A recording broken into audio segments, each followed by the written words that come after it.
Alan Ritchson gives his surprising reason for why he's not a Catholic. Let's talk about it. I am Marco Arroyo. Welcome back to In Between Sundays. I'm glad you are here today. Before we get into the video, if you would like the video, subscribe to the channel and leave a comment. Are Alan Ritchson's reasons valid? What do you think about it? I know that many Catholics have found the channel, and I'm so happy about that. I love talking to you guys, by the way, and I'm going to do a video for you very soon responding to a lot of those comments from a previous video that I did about one of the reasons why I'm not a Catholic. But let me know what you think about this. How valid are Alan Ritchson's reasons? I'll give my thoughts on that at the end of the video. Also, if you would consider supporting the Patreon, the link is in the description below. I greatly would appreciate it. You get some awesome perks with that, a more direct contact with me, questions and answers, a better way we can open up dialogue with one another. That would be great. I would really appreciate it if you would support the channel in that way. Alan Ritchson is on Club Random with Bill Maher, and Bill Maher, atheist, clearly not a Catholic. Alan Ritchson kind of he claims Christianity. He's got kind of a strange version of it, to say the least. And we'll see why that is the case a little bit later, but notice this conversation between these two guys. But I mean, I was raised Catholic. I was too. I am not Catholic. I am not Catholic. Oh, really? I am well, not. Me neither. Look I at am that. not Catholic. What are you? There are so many problems, and I'm so disgusted at the defense that they've waged for their cardinals and bishops and everybody involved in kid stuff. Yeah, dude, it's disgusting how hard they're fighting. Well, it just shows you how institutions become corrupt. And you know, I mean, this last pope, there were lots of things I mean, I just like him as a guy. He wavers between doing like hip stuff. He's very progressive. He takes a hip pill once in a while. And then he goes and protects a cardinal who's like been passing around kids. He doesn't do that. Like baseball cards. No. Yeah, they do. He knows, not this one. They all know about this stuff, and nobody. You know, yes. If he's doing it until somebody stops the buck and they go, you know what? We're going to hold all these pedophiles accountable. Well, he is not holding them accountable, so he's just as complicit. The church definitely. Think he doesn't know?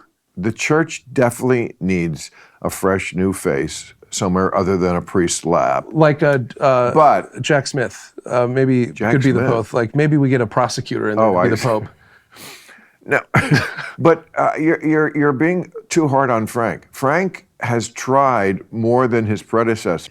Pope Francis, he's calling him Frank, just in case that way you don't get confused. I got confused for a second. I thought, who in the world is Frank now? I rewinded even further. Oh, it's Pope Francis. To Frank. Frank has tried more than his predecessors to, I mean, he talked openly about the homosexual cabal in the Vatican. Nobody ever did that. Nobody ever blew the lid off that one.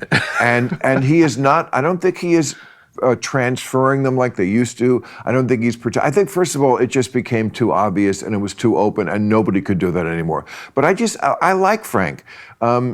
Again, he wavers between like sort of taking a hip pill one day and he'll say things like atheists can get into heaven, like we could give it because we don't believe in it. Okay, but a nice gesture. And then he'll go back to, he remembers he's the Pope.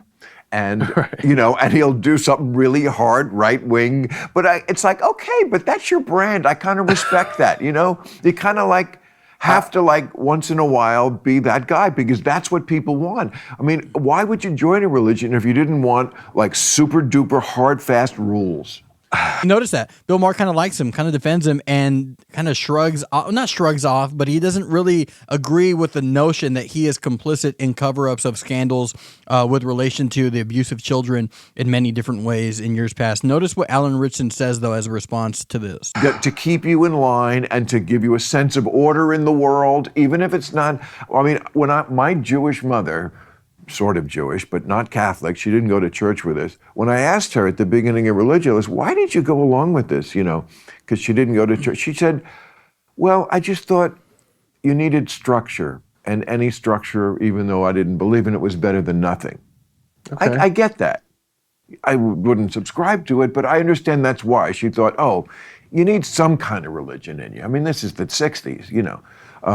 So yeah, I'm not Catholic. It sounds like a bunch of me, but you know, they're going to teach you commandments and right and wrong. And I think people feel like, and a lot of people, by the way, do need that. I mean, I think Right. religion, it can make you, it absolutely keeps some people in line. Mark Wahlberg, I'm guessing, is one of them. Yeah. I just feel like without Catholicism, Mark Wahlberg would be And all over the map. and it's not to say that everybody, every Catholic is complicit or every Catholic is in on that or whatever. I mean, look, my mom is a staunchly Catholic. It's not just important to her, but it's it's an important part of our identity, and I respect that. And there are millions and tens of millions of people like that around the world that are Catholics. But I personally just couldn't be a part of something, giving my tithes or time or energy towards something where it's so well known that there's hideous acts of rape and pedophilia going on, and nobody's doing anything about it. So there you go. So that's his reason. I can't be a Catholic because, I guess for him, it's almost like this is a systemic problem, and obviously Catholicism is more top down. I'm more big on like church autonomy, but Catholicism is more top down, and so there's a lot of ranks and authority and the authority structure of it. So for him, this is inherent to the system of Catholicism, and so I can't be part of Catholicism because there have been cover-ups, right? At least those are the reports. I remember right around 2020, the Pope Francis actually addressed that there was this big report of this big cover-up that had been happening. And I don't know how many Catholics would deny this, but he said, "I'm going to deal with this." He vows to end it. And Bill Maher, that's what he's saying. He's like, no, he's not complicit in this. He's trying to stop it, and when he has seen it, he's called it out as wrong. Now, I do know also that Pope Francis did kind of get in trouble because he went to go visit a friend of his who I believe was a priest in Chile. And when he went to go visit this Chilean priest friend of his, people protested him and said that he was accused of like these allegations of assault in a sexual way and things like that. And he defended him. He said, no, this is like slanderous. This is not true. But Alan Ritchson says the fact that this happens in Catholicism, that's enough for me to say I can't be a Catholic. Now, here's what I think about that just on a substantive level. The reality is that stuff has happened. I don't know of anyone that denies that, but that is not written into the system of what Catholicism is. Here's what's confusing for me. Let's say, that has happened. Let's say that let's grant that everything, the worst that we have heard, has been true as far as those kinds of things. And again, I'm not really fighting against that at all. I haven't looked into this as deeply as other people have, but I don't deny at all that has happened. I believe that stuff has happened absolutely, completely, 100%. I want that to be clear from the outset. But that doesn't really change anything of what the central beliefs of Catholicism are. If the biblical ideas in Catholicism are right, what priests do, the horrible, horrible atrocities that they have committed in their personal lives and using their authority to leverage those situations, that doesn't really connect with this. Those two things don't connect with one another, in my view. Even if you go all the way and say, there have been cover-ups and high-up people have kind of bounced priests around, and they just keep on assaulting children wherever they go, assaulting women whatever it is. Even if that has been the case, I don't see the connection between that and whether or not Catholicism is right. I disagree with Catholicism. I'm not a Catholic, and I'm going to do more videos about why I am not a Catholic in the very near future. But those things that's not one of my reasons. And the reason why it's not one of my reasons is because I don't think that has any bearing on whether or not Catholicism is right.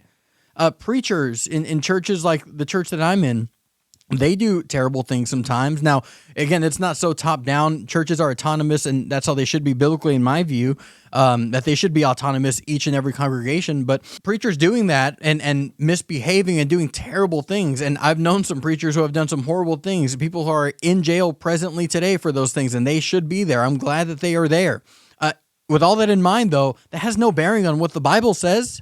That has no bearing on what is true and what is not true. And for me, it's not a good enough reason to reject a system of belief for something that some of the believers have done that has no bearing on the truth of the system of belief. I hope this doesn't come across at all like I'm going soft on Catholicism for the the Catholics who have been part of the sexual abuse, the priests who have been part of the sexual abuse, the people who have covered up all that.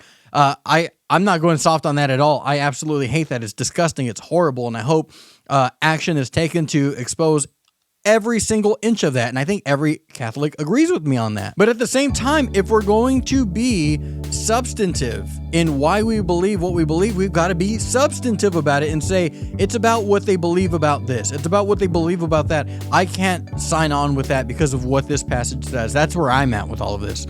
Certain passages teach things and I go, that doesn't line up with Catholicism. When I see Catholicism, that's not what I read here in the Bible. But I don't know. Let me know what you think about this. Open to the discussion. Am I missing something here? And I probably, I could be in some, and not that, again, not that we're justifying anyone's horrible, atrocious actions at all. No, but I mean, in connecting these dots together, am I missing something? Let me know. I'm very, very curious. I'm glad you've been here today.